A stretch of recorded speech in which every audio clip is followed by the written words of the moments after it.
Well, it's been a while since I did any kind of movie review, so I figured I would do another one.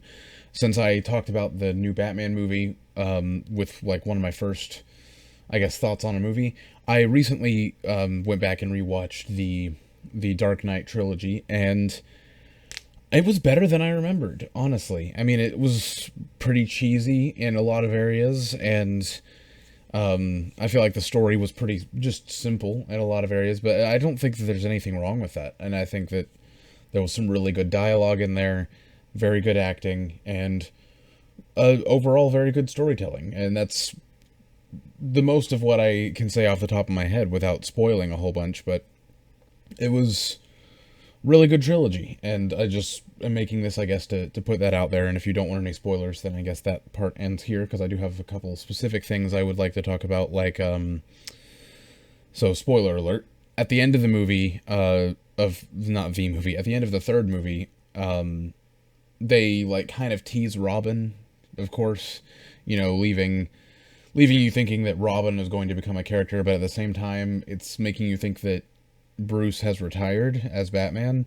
So I kind of feel like Robin's becoming the next Batman, and I mean, I guess they could do that. His name could just be Robin, and he takes up the mantle of Batman. I don't know. I'm not familiar with the comics a lot, so I don't know who Batman's successor typically would be. But very good character development between Bruce and Robin and Lucius, if I'm saying his name correctly. I can't remember. And of course Alfred, and now Catwoman. I can't remember her name. Selina. I think that's her character's name. Like, they had a lot of good characters throughout the entire series and throughout the third movie as well.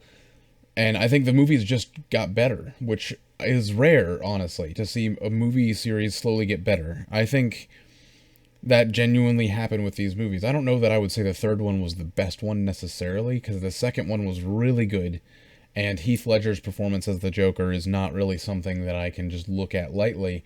But I think, at least to some extent, these movies did get better with time, and that's why it makes me very sad to say, obviously, that we're never going to see another one, because Batman's already been rebooted twice since the making of those movies. They clearly have dropped those movies, and I think it would have been really cool to have them, or at least to have had that backstory when they brought Batman into the Man of Steel universe. I mean, think of how much better the Man of Steel movie universe could have been if, instead of making a new Batman out of nowhere, no offense to Ben Affleck, but instead of making a new Batman out of nowhere, what if they just continued the story of this Batman? Even if they had to get Ben Affleck to act him, make it the same Batman, and make the Robin still be a character and have some development. But it just, the way they wrote the Batman with the newer movies, not the newest, but the reboot before this most previous reboot, the Man of Steel reboot of Batman, before they did that, and I don't know, maybe they were trying to say that the stories were connected, but the way they wrote it just made it feel so disjuncted from this movie franchise. And that's sad, because these were actually pretty good DC movies, these Batman movies. I definitely think that Marvel still has made much better things than these movies, but that's not even really fair considering there's only 3 of these movies, and there's probably, 30 Marvel movies almost at this point. If you include the shows, there's definitely over 30 productions in total under Marvel's belt, so of course there's going to be some stuff in there that's better. Anyways, so I guess that's all I wanted to say about this, is that it was actually pretty good, and I was enjoying seeing the movies get better over time, and it's very saddening that we will never get another one. However, since I'm on a Batman kick, I will be playing the Arkham Knight series soon on my channel. I don't know if I'll do it all on the channel. Maybe I'll live stream some of it, or maybe I'll just post highlight clips videos, or maybe I'll post the entire game. I don't know.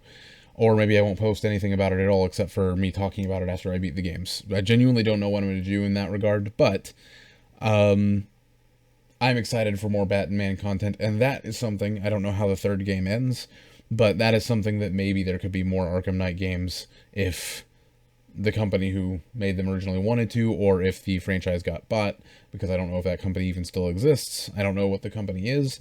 Anyways, besides the point, I've heard very, very incredibly good things about the Arkham games, so I would love to see more well-made Batman content if it can be done, and it is being done. I just wonder where they're going to go with the direction of the newest Batman movie, because I think that one was better than Christian Bale's Batman movies. I think that movie overall was actually better. So I don't know what they're going to do with that in the future, but I think it would be very I think it's going to be very interesting to see where that's going. Another thing I wanted to point out really quick before I end this video is that Heath Ledger as the Joker, like, great performance, great rendition of the Joker, and I feel like, in a way, the movie, The Joker, paid a lot of homages to the way that Heath Ledger's Joker was, like, created, and I didn't know that. I didn't know that they did that. I don't know if other people have talked about that a lot before, probably, but I didn't know that they kind of paid homage, not in the way that I can't think of his name right now, the man who played the newest Joker rendition, but, well, not the newest, because there's possibly a Joker appearance coming. Well, I don't know. There's not a Joker yet in the Batman series, but there might be one coming. So I guess currently I can still say the most recent Joker portrayal. That was an incredible portrayal, and I don't think that the acting was similar to the way that Heath Ledger's was done. I think that the Jokers themselves are pretty, they're their own things, but the thing I find fascinating is towards the end of the movie, of the Joker movie, I mean. Sorry, also spoilers for this. I hadn't mentioned any spoilers, I don't think, yet for the Joker movie, but there are also spoilers for the Joker movie coming.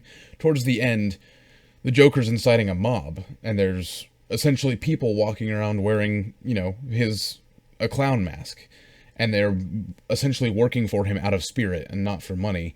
And that concept is exactly how Heath Ledger's Joker was portrayed in the second movie of the Dark Knight series. He had followers who did not follow him for money necessarily. They probably were getting paid, I don't know. But the Joker himself said that money basically means nothing to him, and he just needs enough to keep buying gasoline and dynamite, and matches. That's all he wanted his money for. And everything else he literally burned. All the other, like, he makes an example in the second movie by burning the money. And I don't know, that's just interesting that they portrayed Joker in that same way of Joker is a symbol, just like Batman, which I know that's probably a common way, but I guess I'm just thinking, like, the masks that they were wearing in the second movie were very similar to the Joker masks, and I don't know, but I'm assuming that was done deliberately to kind of pay homage to Heath Ledger's Joker, and maybe this Joker movie wasn't designed to be a creation of a new Joker villain for a new movie, but rather a origin story for one we already had, or something along those lines. Then again, the whole ending of the Joker movie is really up in the air of whether or not he even exists as a villain, or will exist as a villain, or whether or not he's just some psychiatric patient with hallucinations. But that's not a topic for this video. That's all I had to say about the Dark Knight series. I got a little off track, but pretty good. Turns out DC was doing well right around the time that the MCU showed up. And then the MCU showed up, and they made Man of Steel a year after, I think, they made this movie. The movie I just watched, I mean, The Dark Knight Rises, the third movie in the series. I think they made Man of Steel a year after that. And then it was all downhill from there. Man of Steel was pretty good. In fact, I might want to rewatch that movie sometime. Man of Steel was pretty good, and then it was just all downhill from there. Just DC movies since, by my opinion, have been falling apart. There have been some good ones, but overall, the movie franchise of DC, which has never been, as that I know of, it's never been booming, is falling apart from the seams. I mean, besides this most recent Batman movie, that was a pretty big success, and I really hope that they make something good out of it, if they even want to continue the story. I really like that rendition of Batman. But we'll see where it goes. I do think that the MCU and Marvel is kind of beginning to lose their footing, as I expected they would. After a decade of making movies, they don't have, I feel like, as strong as a plan going forward. They're making worse movies. Not their acting, but their writing is beginning to slip. They're making lazy movies. Uh, Thor, Love and Thunder, my opinion on it, very lazy movie. I'm not going to say anything else because I don't want to spoil anything. Not very lazy movie, but I think that it could have been so much better. I think that that movie was done dirty with the way it was written. Because I think that they had incredible potential in all the actors and actresses. I just think that movie was done a disservice by the way it was written and produced. As my opinion, it was not one of Marvel's finest. I do think it was better than The Dark World, though. So at least it's not a new low for Thor movies, but I do think that it could have been so much better. And so since MCU seems to be kind of slipping and dropping the ball in the world of superhero content, at least, which might be oversaturated and falling in general, but hopefully DC can have a little bit of time to shine and actually make some good movies about their very interesting heroes, because they do have very interesting heroes that I have enjoyed for a long time. I just haven't been able to enjoy a lot of the movies that they make in a long time because they haven't made very good ones, and I would love to see them make some big screen content that's really good again. So far they're on the right track, and MCU's on the wrong track, so I don't know, maybe DC can swoop in and take the superhero spotlight, even if that spotlight is shrinking because it's becoming oversaturated. And that's all I had to say for today. A little bit rambly, but that's what these kind of off-the-cuff reviews tend to be. I haven't done an in-depth review yet because I honestly just haven't had the time to make one, but I will. I'm not starting with this. Like I mentioned before, I think I'm going to start with Invincible, the show Invincible, for an in-depth review. But that'll be another time. Thank you for watching. Go do some stuff that makes you uncomfortable because it'll make you more comfortable in your own shoes. And I will catch you in the next one.